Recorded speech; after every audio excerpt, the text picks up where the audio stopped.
President Reagan's Strategic Defense Initiative, sometimes known as Star Wars, transformed our nation's security and unleashed America's entrepreneurial spirit in the face of the Cold War. Welcome to the Ronald Reagan Presidential Library and Museum's brand new special exhibition, Defending America and the Galaxy, Star Wars and SDI, open now through September 8, 2024. In this video podcast, we'll highlight some space-based missile technology alongside original props and costumes from the Star Wars movies franchise. This is the first time, and most likely the only time, that these objects and these stories will be shown together at the same time. This is a not-to-be-missed exhibition. We hope to see you here. During a televised speech to the nation on March 23, 1983, President Ronald Reagan unveiled his plans to initiate groundbreaking research into a national defense system aimed at making nuclear weapons obsolete. Using charts and intelligence photos of Soviet offensive weapons, President Reagan planned a research and development program aimed at neutralizing nuclear arms abroad through the use of advanced, space-based missile defense technologies. Formerly known as the Strategic Defense Initiative, or SDI, the program was sarcastically dubbed Star Wars by the press and President Reagan's opponents due to its ambitious goals, futuristic concepts, and the release of Return of the Jedi just 2 months after his speech. The Star Wars and SDI Defending America and the Galaxy exhibition features both the real-world technology of SDI and memorabilia from the movie phenomenon. For example, the exhibition includes original items from SDI, such as an authentic command launch equipment console and a deactivated ground-launched cruise missile. Additionally, it showcases an array of authentic Star Wars props and costumes, including the original dress worn by Princess Leia and the helmet worn by Darth Vader. I love the exhibit. I thought it was a perfect blend of the fantasy world and our actual world. I think this was perfect for the whole family, and it really brings the connection between reality and fiction. Seeing all the artifacts honestly made me feel like a kid again. I would 100% recommend it to everyone, and I'm coming back. I felt like a kid. It was like being transported in time. So what is on display in this exhibition? How about the original dress worn by Carrie Fisher as Princess Leia in the final scene of 1977's A New Hope? Or an original script signed by Dave Prowse, the actor who portrayed Darth Vader, next to an original helmet he wore? Or how about original concept art from the franchise, showcasing how they wanted Darth Vader and the land speeder to look? You might have noticed I've used the word original a lot. Well, that's because the objects you see within this exhibit on the Star Wars movie franchise are authentic to the movies. Most Star Wars exhibitions showcase fan-recreated objects and props. The items you'll see here are original to the movies. We have items from A New Hope, Return of the Jedi, and Phantom Menace. We also show and explain how the lightsabers and blasters were made, and highlight many of the original helmets and flight hats worn in the movies.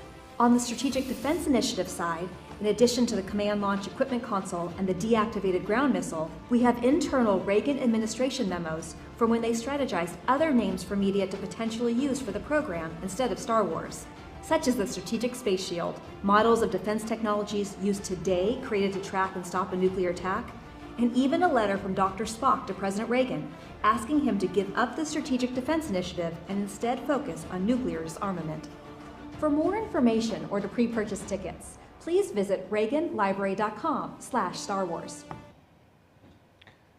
Okay, so that was before we added our collection. Right. That video was done. But I love this video because if you are in that area or you are planning to visit that area in Los Angeles, it's in Simi Valley, which is it's so gorgeous, and in my opinion, far more beautiful than Los Angeles because it's far away from the big city. It's only a half an hour drive, but it's a world away.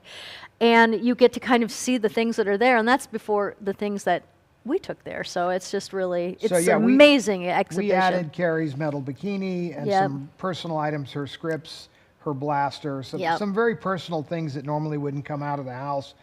But because of what it was and who it was for, we went ahead and wanted to work with them because my mother was friends with the Reagans, and they have a wonderful legacy, and they had a philosophy and a set of values that I think we need more of today. Oh, yeah. And they represented the best of us. So I'm happy to work with them, and so they asked me to do a speaking engagement a few nights ago in front of the docents They have there were 300 at the event, but apparently there's maybe 400 docents. Imagine these are volunteers that come, and the rigors of learning the area where you're going to work and knowing everything about the display or the memorabilia or the letters or the artifacts. You have to know that story and tell it beautifully, because that's what makes the museum in the end. That's what makes the items come to life, are the stories that are handed down by these beautiful people that have chosen to donate their time. So I spoke before them and let them know that in a way I'm of their ilk. And my mother, I ran a video of my mother, which I'm going to share with you, being a docent. And so and this is it. Here she is. My mother being a docent at our museum. And made great pictures. Films like Showboat and The Three Musketeers, Meet Me in St. Louis, and they were all filmed right there on the studio's back lots. Well, MGM's gone through a lot of changes since Louis B. Mayer ran it, but this magical studio will always have a special place in my heart. My collection comes from all the great movie studios, and when I heard that the owners of these studios were about to sell off all of their classic costumes, including everything from Cleopatra and Hello Dolly and Sound of Music, even Marilyn Monroe's famous halter dress from the 7-Year Itch. I really couldn't stand the thought of these collections being broken up and sold all over the world, or rented out as Halloween costumes. Well, I became determined that a Hollywood museum should be established. And people said, Debbie, you're crazy. Forget it. Well, that was the wrong thing to say to me. I went to auction after auction, and I bought as much as I could. It was a dream of mine.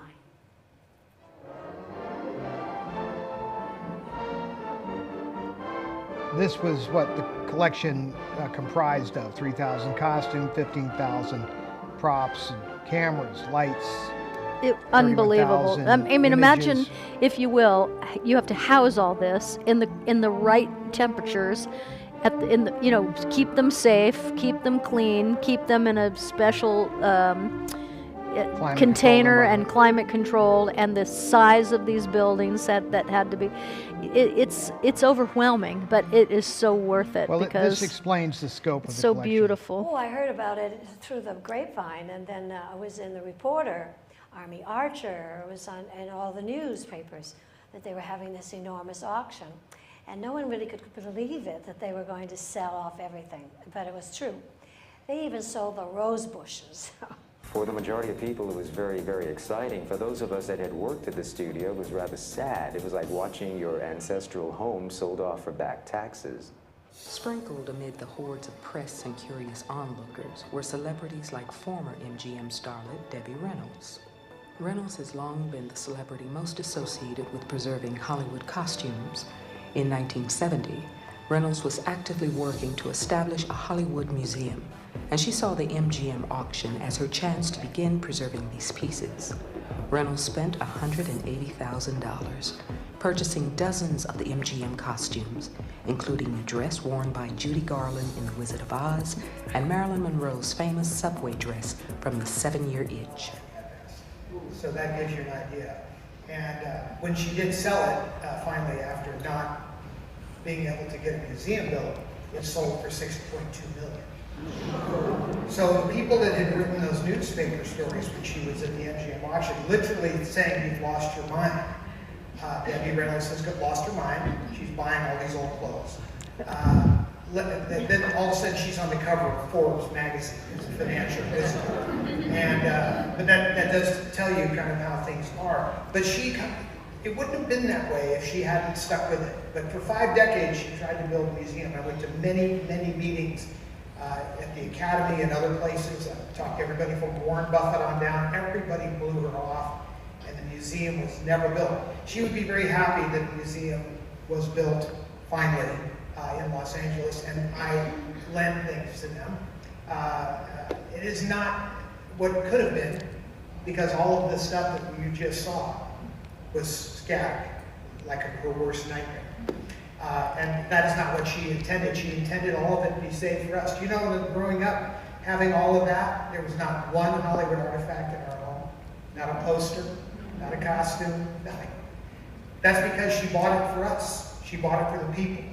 The way that this is for the people. This is all preserved for the people. And you're the storytellers that hand it to them to go with it. Because without the stories, the stuff is not as important. It's not as interesting. You bring it to life.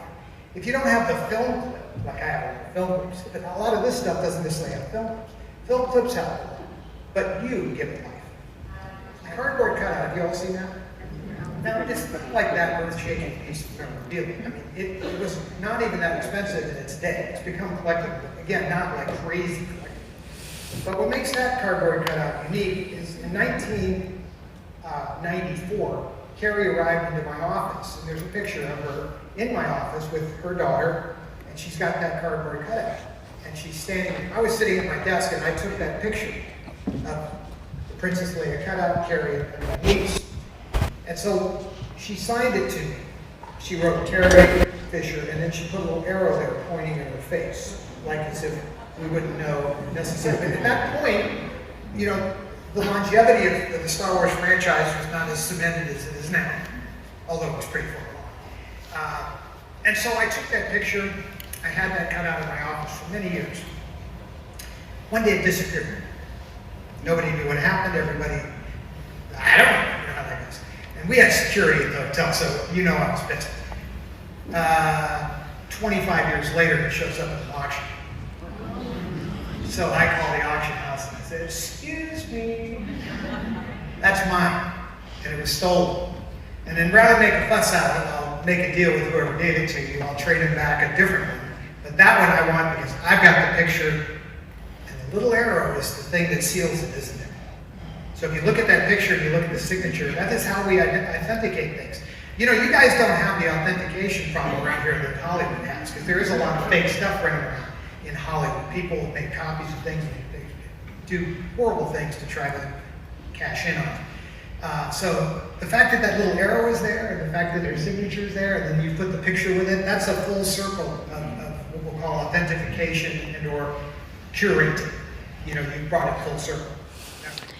Yeah. Okay, I'd just like to thank Catherine Burroughs Styles, who filmed that with her iPhone from her seat. That's why we have that footage. They did film it professionally. We just don't have a copy yet. But you did a great job. It was really great. I was so proud of you, as I always am. I was thrilled to stand in front of the Ronald Reagan presidential emblem on a podium. I know. In fact,